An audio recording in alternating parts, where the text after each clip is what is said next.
The year's 2016, and the World of Warcraft is licking its wounds from its 5th expansion, the Warlords of Draenor. As you would know if you saw the premiere of the series, it was an expansion that was launched into the heavens off of the back of hype, and an experience reminiscent of a fan favorite, the Burning Crusade, only for it to come crashing down shortly after release. The Garrisons turned it into a single-player ghost town. Blizzard had fully turned the corner on microtransactions.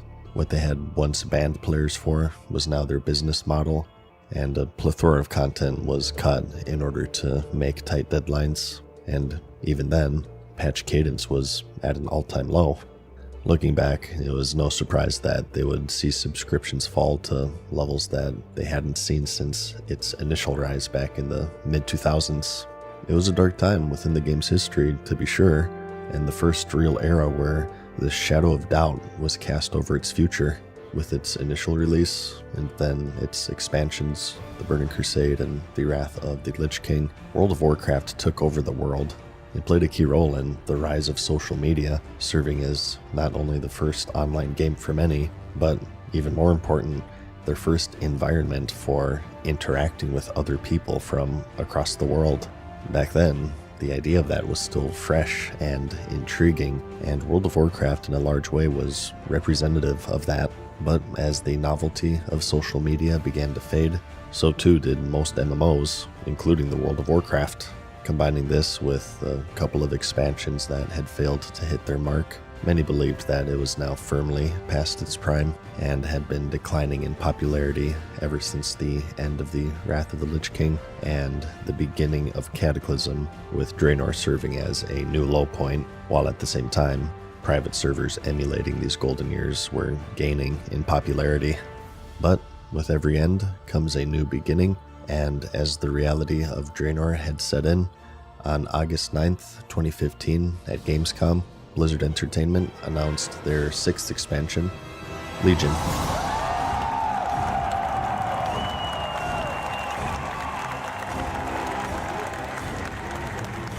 Following the events of the Warlords of Draenor, where players visited an alternate timeline of the Orc homeworld, that world's Gul'dan had escaped under the pursuit of Khadgar and fled to the tomb of Sargeras, where he awakened a dormant portal, allowing the Burning Legion to begin their 3rd invasion on Azeroth.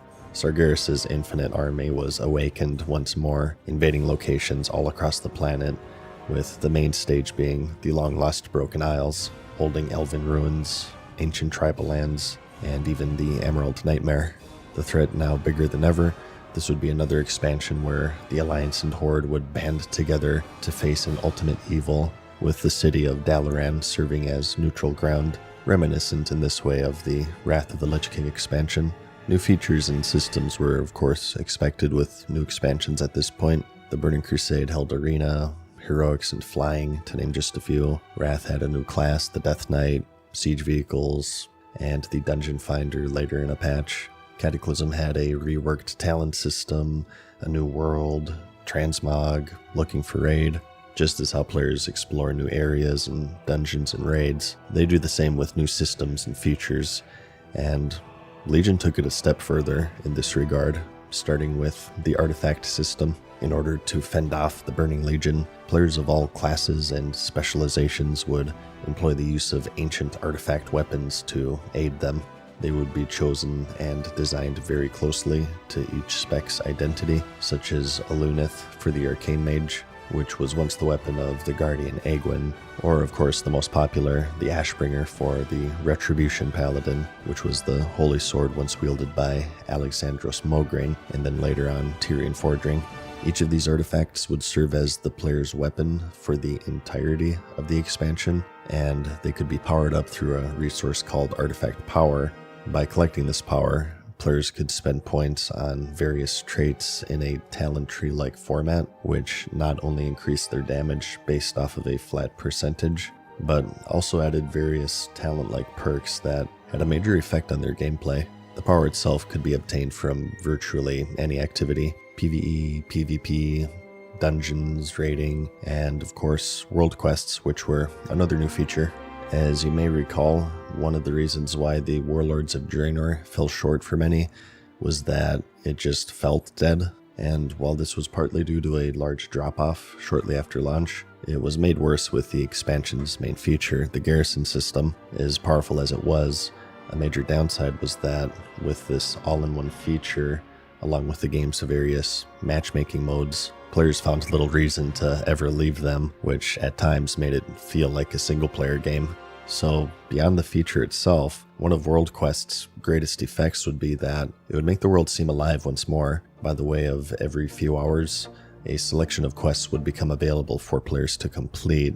This would replace the old daily hub system that the players were accustomed to, where they visited a static reputation stronghold and were given the same set of daily quests to repeat over and over until they reached exalted status. And an added benefit was that, since they were spread across all of these new zones, the world would constantly be sprawling with activity as players would clear them for rewards such as gold, gear, reputation, artifact power, or order hall resources, which were required for the next major feature, which were class halls. These were central hubs for each major class in the game to serve as a base of operations, and it's where each class would do important quest lines such as the one for their artifact weapon, major raid storylines, and much more. They were similar to the garrison system in some ways, such as holding a mission table and having this resource system dedicated to them, but they also aimed to remove many of its flaws. For starters, although they had various upgrades that were unique to each player as they progressed, the actual class hall itself would be shared with other players of the same class, which would make them less isolating as the garrison system. They would also be unique, aiming to identify to each of the game's classes, which also became a central focus of the expansion. Although you wouldn't be able to find this in the official trailer, class identity would be one of the areas that Blizzard had hoped to set Legion apart from other expansions. As the game grew older, many of the class's abilities and roles began to bleed into one another and become homogenized. They had believed that many of the specializations had become unnecessarily bloated, and they had lost their identity and uniqueness that separated them from each other. So each would undergo a major pruning leading up to the expansion.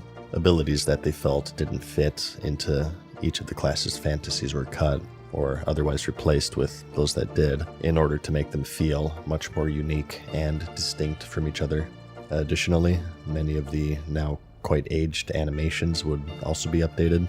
12 years of creaky warrior charges and dreidel spinning whirlwinds got touched up, and charge actually looked like a charge now. Fireball casters glowed with power, sound effects thumped, and although it may seem minor, it was quite important in making players feel like a warrior charging or a mage cooking up a pyroblast.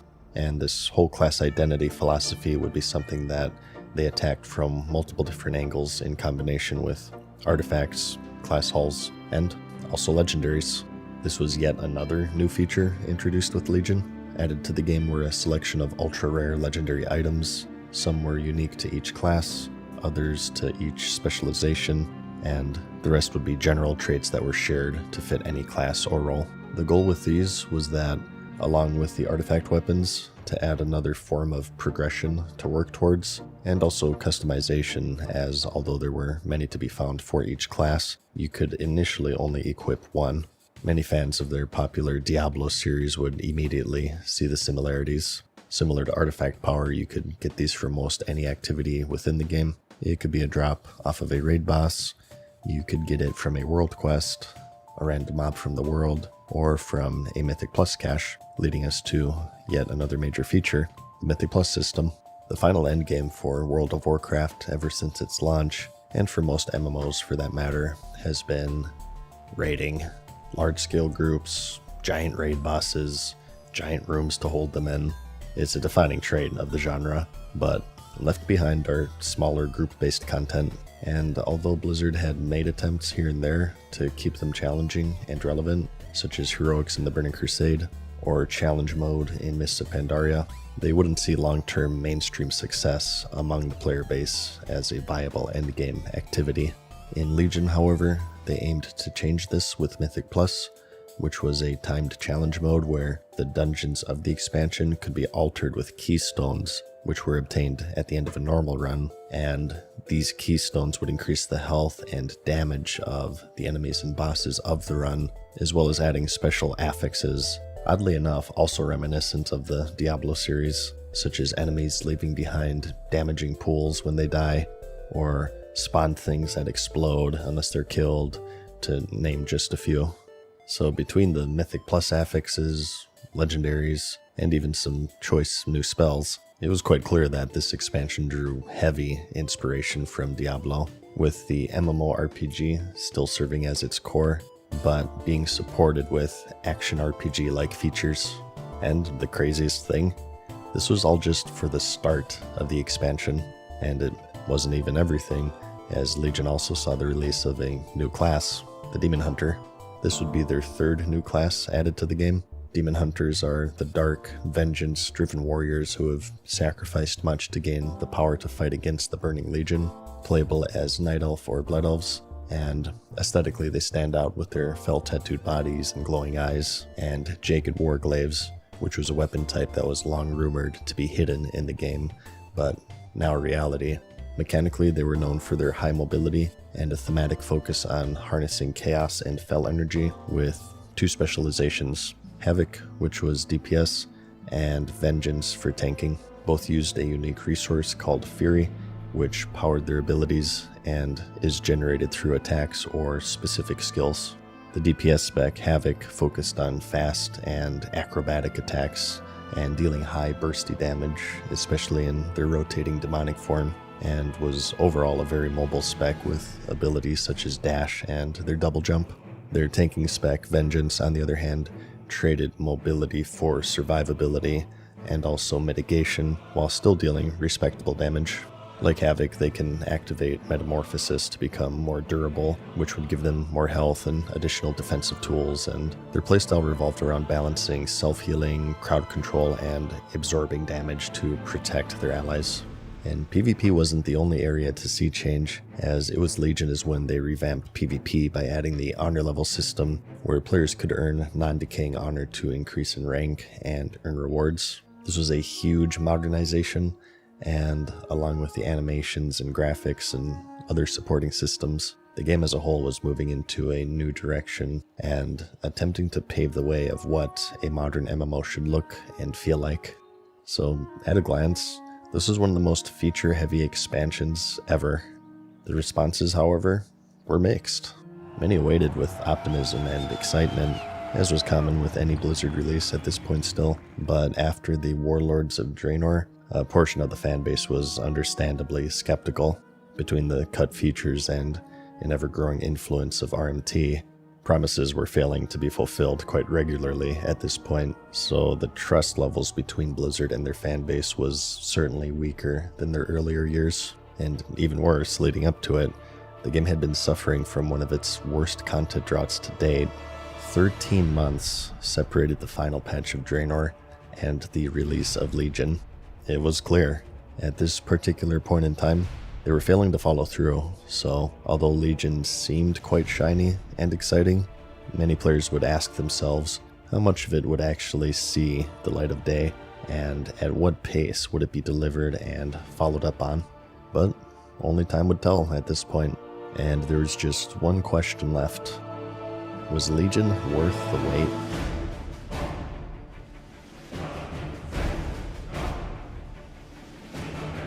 World of Warcraft Legion officially launched on August 30th, 2016, and apparently, as it would turn out, optimism far outmatched cynicism, with 3.2 million copies sold day one, and subscribers surging back up towards 10 million. It was clear. People still believed in Blizzard. Players swarmed the Broken Isles, chasing after the Pillars of Creation, wielding artifact weapons, and unraveling the mysteries of the Broken Isles. Coming off of Warlord's 13-month content drought, Legion's promise of regular patches and meaty features had the hype train rolling, and as time passed and the honeymoon period wore off, the real question became, would these features stand the test of time? And the answer, unlike our previous two episodes, was mostly yes. World quests made the old daily hubs seem quite outdated in comparison, although eventually there would be repeats. there would be a diverse enough selection of not just quests, but the zones that they appeared in would offer far more variety than the alternative, and combined with the overarching emissary quests, it added a daily goal as an incentive without going too overboard, which they would eventually do in the following expansion. And they also had succeeded in getting people out into the world, which gave both endgame players and levelers the feeling that the world was once more alive, which was a direct contrast to the barren, empty world of Draenor. And class halls being shared also did much to help in this regard, and being class-themed, they were also quite strong in reinforcing this push for class identity that was central to the expansion. And while there were plenty of activities to do, the main being the mission table system, which returned from warlords, they weren't so crucial that players would rarely leave them. And another thing that isn't really mentioned much with the expansion these days that also helped with this was that this is when Blizzard really started adding riddles and secrets to the world. As the MMO genre has aged, it's also been quite solved, and most people know exactly what to expect from them. Something that caught the players by surprise, however, was the addition of secret side activities sneaked into the game. Just for an example here, the first major being the Fathom Dweller mount. During its launch, a game-wide message was sent to the players that this ancient evil had awakened. As it turned out, this had to do with a very intricate secret that a handful of players found. In the currently inactive Broken Shore zone, there's this seemingly useless cave with a dark orb surrounded by pebbles. You couldn't interact with it in any way. However, if you were to superimpose this image over the world map for the Broken Isles, it would show the location of a number of dark orbs spread throughout the world, hidden in caves that players could click on in a certain order, and if they did it correctly, they would unlock a world quest that gave the mount upon slaying the outdoor raid boss named Kasumath the Hungering, which was hidden in the Asuna zone. Although this wasn't as flashy as a main feature like artifacts or Mythic Plus, this surprisingly did quite a lot to inject mystery into a genre that had long become formulaic and predictable, while at the same time encouraging interaction between its player base and forming this shared effort of solving these cryptic riddles. And it would become something of a game-wide scavenger hunt where people would make dedicated discords and work together in solving them. It was pretty exciting, and it was received very positively within the community. So later on in the expansion, they also added things like the Riddler's Mindworm, which similarly had puzzles and mystery surrounding it, and they would also do the same in future expansions such as the Hive Mind mount in the Battle for Azeroth, to name just one. As for the artifact weapons, although they lacked any real form of agency or customization since you would eventually get every trait anyways, they did give another layer of progression past leveling and gearing. As the expansion went on, more traits were added, as well as catch-up mechanics for new players or those with alts, and it would serve as this constant form of progression where there were main traits to be obtained, and then any level after that would be incremental increases. So there was this cutoff of sorts where you could casually get the most out of them quite easily, and then the more hardcore players could really squeeze out power increases if they were very active, and they pursued all forms of artifact power through world quests and dungeon runs. And lastly, as for their crown jewel, Mythic Plus, these were also received exceptionally well. No longer were dungeons simply a stepping stone that existed solely to get players into the raiding endgame. They were their own form of endgame. Variety was forced through different ways, with affixes rotating weekly, and the dungeon itself was selected randomly at the end of a run, although there were still ones that players favored and avoided. I remember that the Maw Souls in particular was popular since it was the shortest, and the Halls of Origination was avoided since it was very long. Their timed nature made them quite hectic, and their infinite scalability ensured that they were always challenging, and similar to world quests, it was a very well-received feature that they would carry on into future expansions, and is still running to this date. But just as how bad expansions aren't all bad, great expansions aren't all great either, and there definitely were some flaws to be found. Probably the biggest frustration would come with legendaries. As mentioned, these were very powerful, unique items that in a lot of cases gave very drastic power boosts, so the issue with them was that, just like with any RPG, some of them were amazing, Some of them were decent, and others were just really bad, and people would laugh at you if you got them. The chances of getting one were extremely low, and some players were exceptionally lucky, and others weren't, so there was frustration to be had in putting in several times more time and effort in some cases, but still be behind because they just happened to have bad luck. Because of this, they would tweak the drop rate several times throughout the expansion, but overall the criticism was that they were just too powerful for how random they were. There did exist a pity timer of sorts, which would eventually guarantee a drop, and this too was adjusted through the expansion as complaints rolled in. At first it could be weeks between drops, and then eventually it would settle in around a week or so of casual active activity until you got another one. And very late into the game they eventually added a currency that you got from world quests that straight up just let you buy whatever legendary you wanted, which alleviated this frustration with RNG, but at the same time kind of removed their whole initial point, which was that excitement of obtaining a good one, which displayed quite clearly the double-edged sword of RNG that exists in all games of the genre.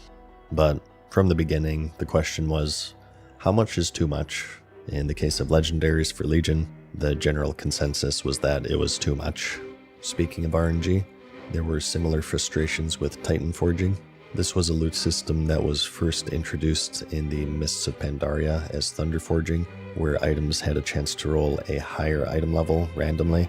And while this was pretty contained in Mists during its introduction, the ceiling for Legion was raised very high to where you could sometimes get better loot from trivial world quests than you could get from mythic level raiding, which could be exciting, which was the goal, but again, it added another layer of RNG to an already pretty heavy RNG expansion. This also introduced some awkward dynamics with the endgame. Since Mythic Plus runs were repeatable infinitely, along with this Titan Forging, they could consistently be a more efficient way of gearing than the high-end raiding, which was very jarring for the player base, because dungeons went from something to just burn through to get to raiding to being more rewarding than the hardest difficulty of mode in raiding, which was Mythic. Whether this is a flaw or not is based off of personal preference, I'd say, but what it did do was give merit to this frustration of luck playing too much of a role within the expansion. Another flaw, some would say, would be that with such huge changes to classes, while there were some big hits, there were also some misses. Survival Hunter, which went back to its melee roots from the very beginnings of the game, was pretty terrible throughout the entirety of the expansion, if I remember correctly. So with so many specializations being remade, essentially, there are bound to be some that missed the mark, and there certainly were those who were disappointed with how their favorite specs changed moving from Draenor into Legion. So there definitely were flaws to be had, but the general consensus today is that they were far outweighed by really successive and fun features that the expansion introduced and also maintained throughout future expansions. Consequently, Legion has quite a favorable reputation. It not only provided a surge of activity for the game, but due to these successful features and a strong cadence of patches to follow through with it, it also did a good job of retaining it. It was an impressive feat, especially coming off the back of its ill-fated predecessor. It was a true redemption arc, and it came at the most critical time, especially since the release of Classic World of Warcraft. The game falls into two different categories for most people, Current and Classic. And while Classic has more of an old school feel with older RPG elements reminiscent of the early days of the genre, Current is much more modernized. Gameplay systems are streamlined. There's more of a focus on daily systems and supporting features that run alongside the core progression path. What people prefer is personal, but for many, Legion sort of represents this golden era for the current version of the game. It's a good representative of what a modern MMO should be. So the morale is very high at this point for both Blizzard and its players. Expectations were lifted once more as things winded down, and people prepared for their next adventure in the battle for Azeroth.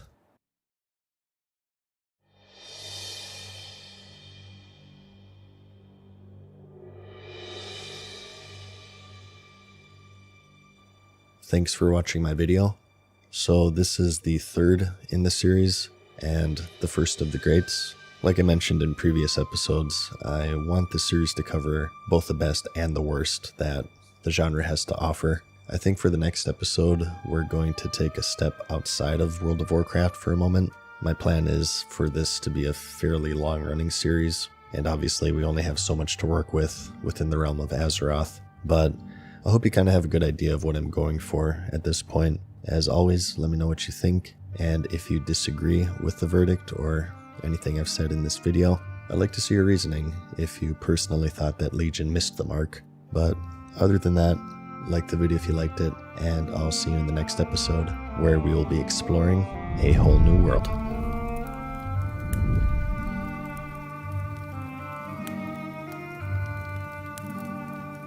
Farewell for now, mortals. We hope you enjoyed today's video. See you again soon.